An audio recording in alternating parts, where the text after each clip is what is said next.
ఉన్న బంగారాన్ని విడిపించి ఆ రోజు ఆన్లైన్ రేటుకే మేము కొంటాం. Sharma gold company. Welcome to Suman TV. నేను మీ నవీన్. ప్రస్తుతం నేను మంగళగిరిలోని టీడీపీ కేంద్ర కార్యాలయం వద్ద ఉన్నాను. ఇక్కడ వచ్చేసేసి చాలా వరకు కూడా పండుగ వాతావరణం అయితే కనిపిస్తూ ఉంది. అసలు ఇంత ఘన విజయానికి కారణం ఏమై ఉంటుంది, అదేవిధంగా వైసీపీ ఇంత పరాజయానికి కారణం ఏమై ఉంటుంది అనేది మీరు మాటలు తెలుసుకుందాం. సార్ నమస్తే అండి. సార్ ఏంటి సార్, ఎందుకు ఇంత పతనానికి కారణం ఏంటి వైసీపీ? ఇప్పుడు కూడా ప్రజాస్వామ్యంలో ప్రజలతో మమేకంగా ఉన్న వాళ్ళని ఎవరిని ఆదరిస్తారు. పగా ప్రతీకారంతో ఇతను పరిపాలన మొదలుపెట్టాడు. ఆ పగా ప్రతీకారాన్ని కడకి ఏ స్థాయికి వెళ్ళిందంటే మనిషి మాట్లాడకూడని స్థాయికి వెళ్ళిపోయింది. ఎవరు మాట్లాడిన అరెస్ట్ చేసే స్థాయి, ఎవరి దౌర్జన్యాలు, దోపిడీలు. ప్రజలు ఇతను ఏదైనా తిరుగుబాటు చేస్తే ఏదైనా చేస్తారని ఒక భయమైన గతంలో మనం చదువుకున్నాం, ఏ తొగ్గులకు పాలన ఇవన్నీ.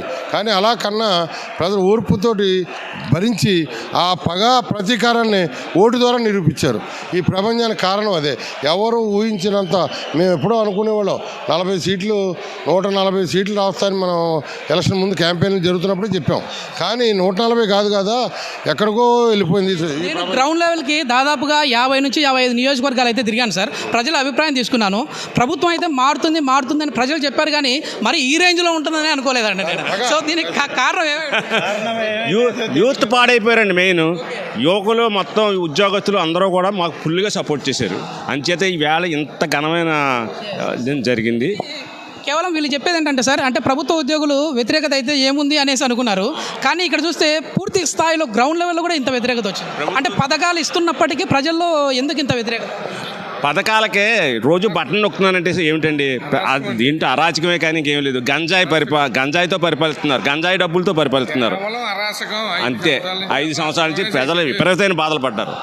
అమరావతి రాజధాని అని చెప్పేసి చంద్రబాబు నాయుడు గారు చాలా వరకు చెప్పుకుంటూ వచ్చారు. కానీ 3 రాజధానులు అని చెప్పేసి జగన్మోహన్ రెడ్డి గారు చెప్పారు. కానీ ఆ 3 రాజధానులు అవ్వలేదు, అదేవిధంగా అమరావతి డెవలప్ కాలేదు. మరి ఇప్పుడు ప్రజల తీర్పు అనేది ఒకే రాజధాని మాకు ఉండాలి అన్నట్లుగా కనపడతా. రాజధాని అమరావతి కావాలని ప్రజలు తీర్పు ఇచ్చారు. వాడు చేసిన దురాఘాతాలే వాడికి నాశనం చేసింది. అభివృద్ధి జరుగుతుంది ఇప్పుడు కావచ్చు. పోలవరము అన్నీ డెవలప్ అవుతాయి, నిదానంగా ఉద్యోగాలు అన్నీ వస్తాయి. ఇక ఐటీ డెవలప్మెంట్ కానీ అన్నీ. యువత కావచ్చు, మహిళలు కావచ్చు, వృద్ధులు కావచ్చు, అందరూ కూడా బాబు గారే రావాలి అనే మాట కనపడతా ఉందండి. సో పెన్షన్లు ఇచ్చినా కూడా నమ్మలేదు. పెన్షన్లు ఇచ్చినా నమ్మలేదు. నమ్మటానికి అక్కడ చేసుకున్నాడు. పెన్షన్లు ఏమీ ఇలా ఉన్నాయన్నీ పీకేసాడు వాడు. ఏదో వచ్చిన 10 మందికి ఇచ్చాడు, 20 మందికి ఇచ్చానని అబద్ధాలు ఆడుతున్నాడు. ఎంతవరకు ఇచ్చిన వాటిలో తక్కువ % తీసేసాడు ఈయన. కరెంటు బిల్లు వచ్చిందని. మీరు ఒక పని చూడండి, పాస్ పుస్తకాల వ్యవహారం చూడండి, పొలాల రేటు వ్యవహారం చూడండి, రాజధాని ల్యాండ్ ఎంత ఇచ్చారు, పోలారం ఏమని చెప్పారు, నేను ఇక్కడే ఉన్నా అని చెప్పారు. రైతు రుణమాఫీ ఏం చేశారు, రైతు రుణమాఫీ ₹130,000 10% చొప్పున చంద్రబాబు నాయుడు తీసేశారు. ఈయన దానికి ఇచ్చింది ఎంత అనగా 17,000 ఇచ్చాడు మొత్తం కలిపి 5 సంవత్సరాలు. ఎంప్లాయీస్ చూడండి, మరి పల్లెటూళ్ళు రోడ్లు చూడండి, ఎన్ని వ్యాపారంగా ఉన్నాయి. నిజంగా మేము పల్లెలకి సందర్శించినప్పుడు ప్రజలు అక్కడ మాతో ఎక్కువ చెప్పింది కూడా, మాకు పథకాలు కావాలి, అదేవిధంగా రాష్ట్రం అభివృద్ధి కావాలి అని చెప్పేసి అంటా ఉన్నారు. ఈ రెండు కూడా బాబు గారు చెప్పే మాట కూడా ప్రతిసారి అభివృద్ధి సంక్షేమం అనేది రెండు కళ్ళ లాంటివి, దీనిలో రెండు కూడా కరెక్ట్ సమపాలన నడపాలి అన్నారు. ఇప్పుడు ఆ విధంగా నడిచే విధంగా ఉందా బాబు గారు ముఖ్యమంత్రి? దానికి న్యాయం చేయాలని చంద్రబాబు నాయుడు గారు రావాలి, అదే ప్రజలు కోరుకున్నారు, అదే జరిగింది. చంద్రబాబు నాయుడు గారు చేసిన పనులు ప్రజలు చక్కగా మళ్ళీ చంద్రబాబు నాయుడు గారు రావాలని చెప్పి కోరుకున్నారు, అది నెరవేరింది. సర్వేలన్నీ కూడా సార్, ఇప్పుడు మనం ఒకసారి సర్వేల గురించి మాట్లాడదాం. అన్ని సర్వేలు కూటమి వైపే ఉంటే ఆరా అనే సంస్థ మాత్రము లేదు, ఈసారి ఖచ్చితంగా వైసీపీ వస్తుంది అని చెప్పేసి అన్నారు. ఈ సర్వేలను ఎంతవరకు ఒక సర్వే కాదు, సర్వేలను ఎంతవరకు నమ్మచ్చండి? సర్వే నమ్మడం కాదు, ఇవాళ కేకే సర్వే నమ్మొచ్చు. అది ఆరా సర్వేని భయపెట్టాడండి. ఎక్కినాడు మొదలెట్టాడండి అరాసకం. ఎక్కినాడు మొదలెట్టి ప్రజావేది కూల్చేసాడు. కాంట్రాక్టులు చేసిన వాళ్ళు డబ్బులు ఇవ్వలేదు. 2,000 పెన్షన్ ఇస్తాను, 3,000 పెన్షన్ ఇస్తానని 5 సంవత్సరాలు నడిపాడు. చాలా వరకు ఏంటంటే సర్వేలు చెప్పేవి కాదు, ప్రజలు చెప్పేవి మనం నమ్మాలి. సో అట్లాంటి ప్రజలతో ఉన్నాము, ప్రజలతో తిరిగాము, ప్రజా నాడైతే మేము తెలుసుకున్నాము. ప్రజలైతే వ్యతిరేకత అయితే ఖచ్చితంగా ఉంది, కానీ ఈ రేంజ్లో సీట్స్ వస్తాయని చెప్పేసి ఎవరైతే అంచనా వేయలేదు. మహిళలంతా కూడా జగన్ వైపు ఉన్నారని చెప్పేసి వైసీపీ వాళ్ళు చెప్పారు. కానీ ఇప్పుడు రిజల్ట్స్ చూస్తే మొత్తం తారుమారు అయిపోయింది. ఏంటి ఏమనుకోవచ్చు? మేము నారా భువనేశ్వర్ గారిని అసెంబ్లీలో అవమానం చేసిన రోజే మేము ప్రతిజ్ఞ చేసాం. ప్రతి ఆడది భువనేశ్వర్ గారిని అసెంబ్లీలో అవమానం చేసి మాట్లాడిన రోజే మేము కూడా ఆయన్ని ఆ జగన్ దింపాలని ప్రతిజ్ఞ చేశాము. అది వాళ్ళకి తీర్చుకున్నాము. లేకపోతే జనాలు ఇట్ట భవతి భిక్షాందేహి అనేవాళ్ళు. వాళ్ళ కనుక ఈ పరిస్థితి రాకపోతే చాలా అన్ని రకాల వాళ్ళు చాలా బాధలు పడేవాళ్ళు. ఇది చాలా శుభశకునం. ఇది మొత్తం మీద ప్రజలందరూ కూడా ఒకే రాజధానికి మొగ్గు చూపినట్లుగా స్పష్టంగా అర్థమవుతా ఉంది. ఏంటమ్మా ఎట్లా చూడొచ్చు, మహిళలంతా ఎవరి వైపు ఉన్నారనుకోవచ్చు? చంద్రబాబు నాయుడు గారి పై చంద్రబాబు నాయుడు గారు ఏమమ్మా మీకు పథకాలు ఇస్తా ఉన్నాం, మేమే అధికారంలోకి వస్తామని చెప్పి వైసీపీ చెప్పింది. ఇప్పుడు చూస్తే మొత్తం ప్లేట్ ఫిరాయించారు. మేము ఆయన గెలిచినప్పుడు ఎదురు చూడలేదు. ఇప్పుడు కూడా చంద్రబాబు నాయుడు గారు పథకాల కోసం కాదండి, అభివృద్ధి కావాలి. ప్రస్తుతం టీడీపీ కేంద్ర కార్యాలయం వద్ద అయితే ఒక కోలాహల వాతావరణం కనపడతా ఉంది. స్వీట్లు పంచుకుంటూ సంబరాలు అయితే చేసుకుంటా ఉన్నారు టీడీపీ నాయకులు, కార్యకర్తలు, అదేవిధంగా ప్రజలు కూడా. సో ఒక్కసారి ఇక్కడ హైకోర్టు అడ్వకేట్ గారు అయితే ఉన్నారు, సార్తో మాట్లాడదాం. హాయ్ సార్, నమస్తే అండి. నమస్తే సార్. ఏంటి సార్, మొత్తం మీద చాలా వరకు ప్రజల్లో ఒక భారీ వ్యతిరేకత వచ్చినట్లుగా తెలుస్తూ ఉంది. వైసీపీ ఇంత ఓటమి పాలు అవ్వడానికి కారణం ఏమనుకోవచ్చు? ఒక్క కారణం అని ఏముందండి, ప్రతి కారణం. ఏ నిర్ణయం తీసుకున్నా, ఆయన ప్రభుత్వం ఏ నిర్ణయం తీసుకున్నా ప్రతిదీ కూడా లోపభూయిష్టం. ఈరోజు రాజధాని విషయంలో కానీ, పోలవరం విషయంలో కానీ, ఎంప్లాయ్మెంట్ ప్రొవైడ్ చేయడంలో కానీ, ఆయన విధానపరం నిర్ణయం తీసుకోవడంలో కానీ ఏం పని చేశాడని ప్రజలు ఆయనకు అండగా నిలబడతారు. ఒక రాష్ట్ర ముఖ్యమంత్రి, రాష్ట్ర సచివాలయానికి వెళ్ళని ముఖ్యమంత్రి మంత్రులకు, ఎంపీలకు, ఎమ్మెల్యేలకి, ప్రజలకి అందుబాటులో ఉండని ముఖ్యమంత్రిని మాకు అవసరం లేదు అని ఈరోజు ఆంధ్ర ప్రజలు ఒకే ఒక నిర్ణయం తీసుకున్నారు, ఆయన ఇంటికి పంపించేదానికి. ఇప్పుడు ఎట్లా ఉండబోతుంది అంటే అమరావతి అభివృద్ధి ఏ విధంగా జరగబోతుంది సార్? తెలుగుదేశం పార్టీ ఒకే ఒక ఆశయంతో, ప్రజలకు సేవ చేయాలనే ఆశయంతో అన్నగారు స్థాపించారు, నందమూరి తారక రామారావు గారు. ప్రజలకు ఏదైతే అభిష్టం ఉందో ఆ నిర్ణయాలే తెలుగుదేశం పార్టీ తీసుకుంటుంది. గత 45 సంవత్సరాలుగా ఎలాంటి మచ్చ లేకుండా నారా చంద్రబాబు నాయుడు గారు రాజకీయాల్లో కొనసాగుతున్నారంటే ఆయన ఎలాంటి ఆలోచనతో ముందుకెళ్తాడు రాజకీయాల్లో. ప్రజలు ఏదైతే కోరుకుంటారో ఆ నిర్ణయాలే తీసుకుంటాడు, వాళ్ళ అభిష్టం మేరకే పరిపాలన చేస్తాడు. కాబట్టి పరిపాలన ఆయనకు మించిన వాడు లేడు అని భారతదేశంలో అందరూ చెప్పగలుగుతారు. సంక్షేమం అభివృద్ధి రెండు కళ్ళ లాంటివి అని చెప్పేసి బాబు గారు చెప్తా ఉంటారు కదా. సో ఇప్పుడు సంక్షేమ అభివృద్ధి రెండు ఒకే పాలలో నడుస్తాయి. బాబు గారి మూలనే నడుస్తాయి. బాబు గారు లేకపోతే రాష్ట్రం నాశనమే. బాబు గారు లేకపోతే అసలు ఆంధ్రప్రదేశ్లో జనం బతకలేరు. ఒకనొక సందర్భంలో అసలు టీడీపీ భూస్థాపితం అని చెప్పేసి వైసీపీ వాళ్ళు అన్నారు కదా. ఇప్పుడు సమాధానం ఏంటి? ఎవడు చెబుతాడు? వాడు ఎదవలు ఎవరో చెప్పారు, నేను చెప్పలా. మా పార్టీ ఎప్పుడు బతికే ఉంటుంది, ఎప్పుడైనా సరే. ప్రజల గుండెల్లో ఎప్పటికీ టీడీపీ చిరస్థాయిగా ఉండిపోతుంది అని చెప్పేసి ఇక్కడ ప్రజల మాటలు వింటా ఉంటే తెలుస్తూ ఉంది. అన్న నమస్తే అన్న, ఎట్లా చూడొచ్చు ఈ విజయాన్ని? ఎట్లా చూడొచ్చు ఈ విజయాన్ని? పూర్తిగా ప్రజాస్వామ్యానికి విజయంగా చూడవచ్చు. సుమన్ టీవీ ఇప్పటికే దాదాపుగా అన్ని నియోజకవర్గాల్లో ప్రజల అభిప్రాయాన్ని అయితే సేకరించింది. ఎక్కడ చూసినా ఈసారి ప్రభుత్వం మారబోతుంది అనే స్పష్టమైన సంకేతాలు అయితే కనపడినాయి. సో ఇప్పుడు మహిళలు అయితే మాత్రం ఎక్కువ సంఖ్యలో వైసీపీ వైపే ఉన్నారు. అంటే మహిళా ఓటర్లు మాత్రం బయటపడలేదు, కానీ సైలెంట్ ఓటింగ్ అయితే జరిగింది.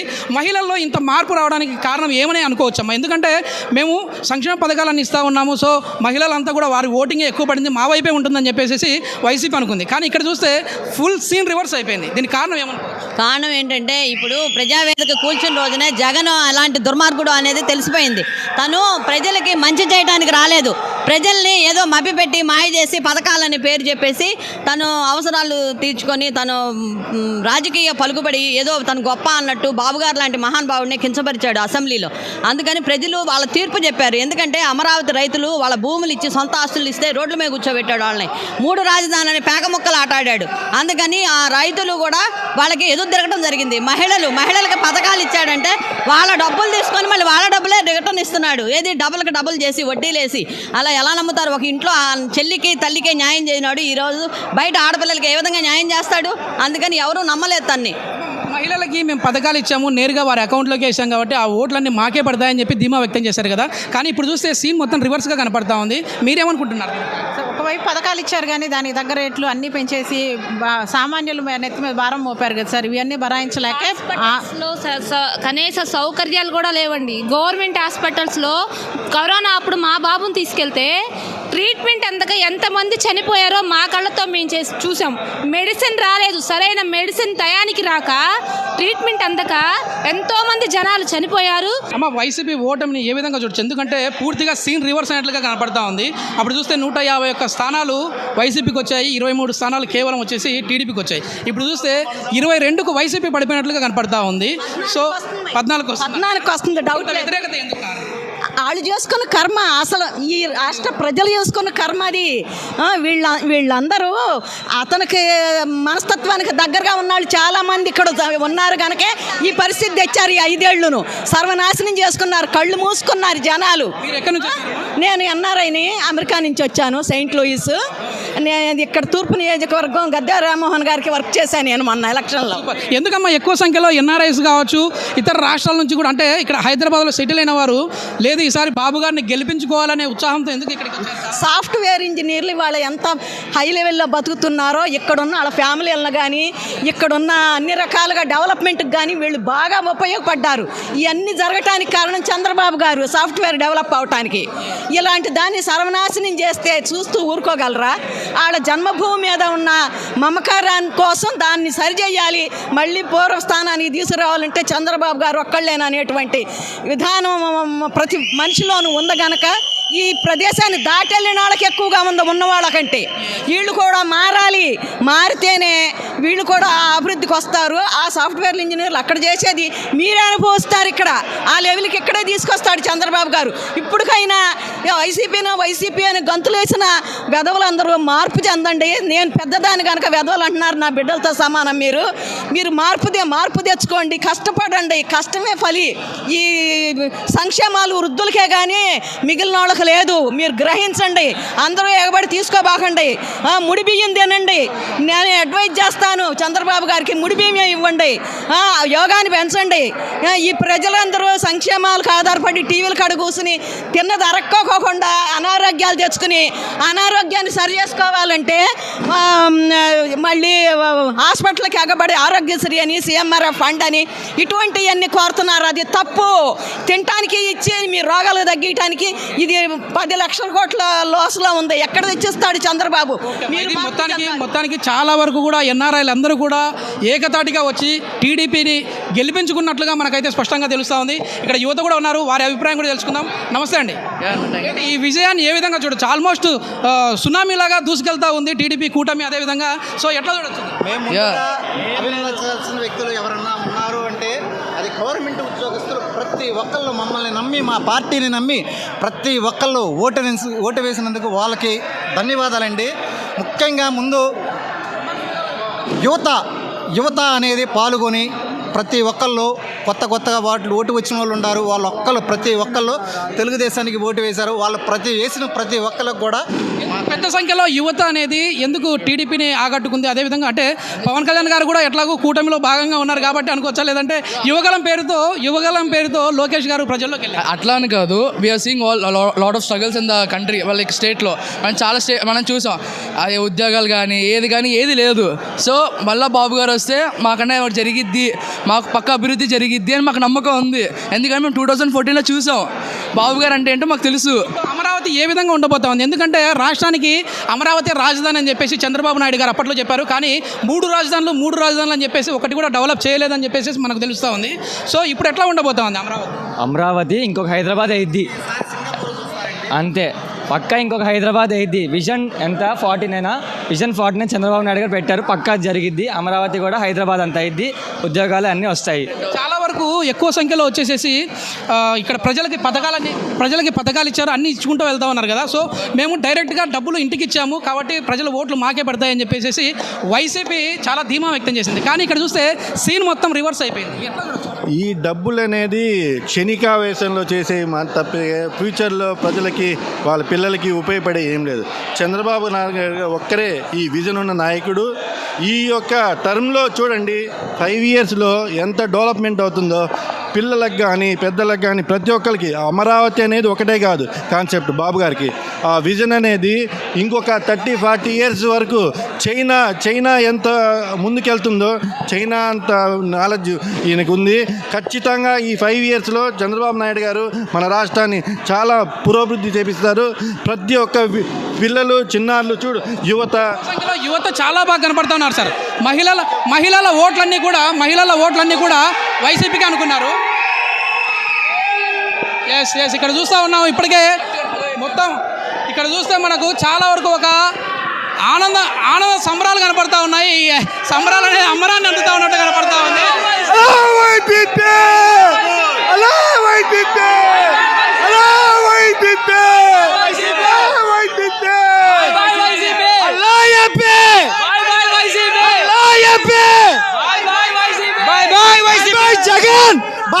జగన్. ఇది ఇక్కడ చూస్తూ ఉన్నాం కదా, చాలా వరకు కూడా ఏదైతే స్లోగన్ చెప్పారో ఆ స్లోగన్ని మళ్ళీ రిపీట్ చేస్తూ వెళ్తా ఉన్నారు. నిజంగా ప్రతినిధి పాతల రమేష్ స్టేట్ అధికార ప్రతినిధి. ఈ రాష్ట్రంలో జగన్ ప్రభుత్వాన్ని పారతోలేందుకు రాష్ట్ర ప్రజలంతా కూడా ఏకతాటిపై వన్ సైడ్ వేశారు. రండి జగన్మోహన్ రెడ్డి గారు, మీ బ్యాచ్ని తీసుకురండి, గూండా బ్యాచ్ని తీసుకురండి. అనిల్, అలాగే మన అంబటి రాంబాబు, సజ్జల, వీళ్ళంతా మీరంతా అమ్మ మహిళలంతా కూడా 155కు పైన 160 సీట్లు తెలుగుదేశం. 2006లో జనవరి 26 తారీఖున సునామీ వచ్చింది. ఆ సునామీ మళ్ళీ తిరిగి ఇప్పుడు జూన్ 13వ తేదీన బయటకు వచ్చింది. ఈరోజు ఎన్నికల్లో కౌంటింగ్లో మనం టీడీపీ కేంద్ర కార్యాలయం వద్ద ఉన్నాము. ఇక్కడ వచ్చేసేసి సంబరాలు అమ్మరాన్ని అంటుతున్నట్లుగా కనపడతా ఉన్నాయి. సో ఒకసారి ఇక్కడ ఉన్న కార్యకర్తల అభిప్రాయం అయితే తెలుసుకుందాం. సార్ నమస్తే అండి. నమస్తే అండి. ఎట్లా ఉంది సార్? అంటే మొత్తం చూస్తే మనం సీన్ రివర్స్ అయినట్లుగా కనపడతా ఉంది. సో కూటమి దూసుకెళ్తా ఉంది. ఎందుకంటే వైసీపీ ఇంత పతనానికి కారణం ఏంటి? అదేవిధంగా కూటమి ఇంత ఆధిక్యానికి రావడానికి కారణం అరాచకమైన పాలన అండి. ఇది 5 సంవత్సరాలు పెట్టి ప్రతి కార్యకర్త కష్టం ఇది. ఎన్నో గొడవలు, ఎన్నో కేసులు అన్నీ తట్టుకుని ఈ చేతికి వచ్చాం. ఇప్పుడు నుంచి 5 సంవత్సరాల పాలన అంటే ఎలా ఉండదో మన బాబు గారు తీపెడతారు. అభివృద్ధి పరంగా ఏ విధంగా ఉండబోతాం సార్? అంటే ఇప్పుడు 3 రాజధానులు అని చెప్పేసి జగన్మోహన్ రెడ్డి గారు చెప్పిన తర్వాత ప్రజల్లో వ్యతిరేకత వచ్చింది, కానీ ఇప్పుడు స్పష్టంగా కనపడతా ఉంది అది. సో ఇప్పుడు అమరావతి ఏ విధంగా అభివృద్ధి అవుతుంది? అమరావతి ఎక్కడికో వెళ్తుందండి. యాక్చువల్గా మాది వైజాగ్ నుంచి వచ్చాం. వైజాగ్లో మేమందరం మా మనుషులందరం కూడా టీడీపీకి వేసాం. మాకు వైజాగ్ రాజధాని అవసరం లేదు, మాకు అమరావతి రాజధాని కావాలి. ఎందుకు అవసరం లేదనుకుంటా? ఏది అమరావతి మాకు రాజధాని ఎక్కడొక్కడ మంచి డెవలపింగ్ కావాలి. అది ఏ ప్లేస్ అయితే ఉందో మనకు ఆర్థికంగా డెవలప్ కావాలి. మనకి అది వైజాగ్ అమరావతి అనే కాదు, 3 రాజధానిగా చెప్పాలంటే 3 రాజధానులని అసలు ప్రజలు ఎంత తీవ్రంగా వ్యతిరేకించారో మనకు ఈ తీర్పుతో అర్థం అవుతా ఉంది. సో ఎట్లా ఉండబోతా ఉంది అభివృద్ధి? ఇప్పుడు వచ్చేసి చంద్రబాబు నాయుడు గారు ముఖ్యమంత్రి అయిన తర్వాత ఎట్లా చేయబోతా ఉంది? అమరావతిని అభివృద్ధి చేస్తారు. అలాగే రాష్ట్రం మొత్తం అభివృద్ధి చేస్తారు. ఓన్లీ అమరావతి ఒకటే కాదు, రాష్ట్రం మొత్తం అభివృద్ధి చేస్తారు. ఇది మొత్తం మీద చాలా వరకు కూడా అభివృద్ధి అంటే ఏంటో ఇప్పుడు చేసి చూపిస్తారు బాబు గారు అని చెప్పేసి అంటా ఉన్నారు. సో ఇక్కడ ఉన్నారు చాలా మంది కూడా. ఇక్కడ వచ్చేసి రామారావు గారి విగ్రహానికి కూడా పూలమాలలు వేసి ఇక్కడ నమస్కారాలు అయితే చేసుకుంటా ఉన్నారు. ఈ విజయాన్ని ఏ విధంగా చూడొచ్చు అంటారు? చాలా వరకు కూడా ఇప్పుడు కూటమి అనేది విజయకేతం ఎగరవేసి తెలుస్తూ ఉంది. ఈ విజయానికి కారణం ఏంటంటే జనాల్లో జగన్మోహన్ రెడ్డి అంటే వ్యతిరేకత, మొత్తం మీద ఒక్కటే పాలన మీద నమ్మకం. ఒకటే మాట వస్తూ ఉంది. ప్రజలు పూర్తిగా వ్యతిరేకించారు, ఆయన పాలన అయితే పూర్తిగా వ్యతిరేకించారు కాబట్టి ఈ తీర్పు వస్తూ ఉంది అని చెప్తా ఉన్నారు. సో ఎట్లా చూడొచ్చు ఈ విజయాన్ని, టీడీపీ విజయాన్ని? బాగా చేసుకోవచ్చండి. గొప్పగా రైతులకి ఇది గతంలో చరిత్రలో తెలుసుకున్నట్టు కురుక్షేత్ర యుద్ధంలో కౌరవుల సభలో ద్రౌపదిని ఏ విధంగా అవమానించారో దానికి పాండవులు కూడా యుద్ధానికి సిద్ధమైనప్పుడు కురుక్షేత్ర యుద్ధంలో ఏ విధంగా జరిగిందో ఇప్పుడు చంద్రబాబు నాయుడు గారిని ఆ రోజు అసెంబ్లీలో నిండు సభలో శ్రీమతిని అవమానించినప్పుడు నేను ముఖ్యమంత్రి అయితే తప్ప ఈ సభలోకి వస్తాను, లేని పక్షంలో ఈ శాసనసభకు నేను రాను అని శపథం చేసి వచ్చినటువంటి చంద్రబాబు నాయుడు ఈరోజు ఆంధ్రప్రదేశ్ ప్రజల యొక్క మన్నలను పొంది అఖండ మెజారిటీతో శాసనసభలోకి అడుగు పెట్టబోతున్నారు. వైసీపీ చేసినటువంటి అరాచకాలకు, అవినీతికి, దోపిడీలకు ప్రజలందరూ కూడా విస్తు చెంది ఈరోజు చంద్రబాబు నాయుడు గారిని జనసేన బీజేపీ కూటమికి పట్టం కట్టారు. కూటమికి వచ్చేసి గతంలో మనం చూస్తే 151 స్థానాలు వైసీపీకి వచ్చాయి. సో ఇప్పుడు కూటమికి చూస్తే 153 పైన కనపడతా ఉన్నాయి ఆధిక్యత. సో ఇంకా ఎంతవరకు ఈ సునామీ దూసుకెళ్లేలా కనపడుతుంది? మనం కొన్ని సర్వేలు చూసాం. కేకే లాంటి సర్వేలు చాలా స్పష్టంగా 160 పైచులకు స్థానాలు కూటమికి వస్తాయని చెప్పి అన్నారు. అదే గతంలో కూడా కేకే సర్వే చేసినటువంటి ఏదైతే ఎగ్జిట్ పోల్స్ ఉన్నాయో అవి నిజ రూపంలో అదే విధంగా ఉన్నాయి. ఇప్పుడు కూడా చేసినటువంటి సర్వే 160+ టీడీపీ కూటమికి వచ్చే అవకాశాలు చాలా స్పష్టంగా కనబడుతున్నాయి. కడప సొంత జిల్లాలో కూడా ప్రజలు జగన్మోహన్ రెడ్డిని చీదరించుకున్నటువంటి పరిస్థితి ఏర్పడింది. రాష్ట్ర వ్యాప్తంగా ప్రజలందరూ కూడా ఇతను చేసినటువంటి దోపిడీలకు ఇప్పుడు పూర్తిగా ఓటు రూపంలో నిశ్శబ్ద విప్లవం రూపంలో జగన్మోహన్ రెడ్డిని ఇంటికి పంపించారు.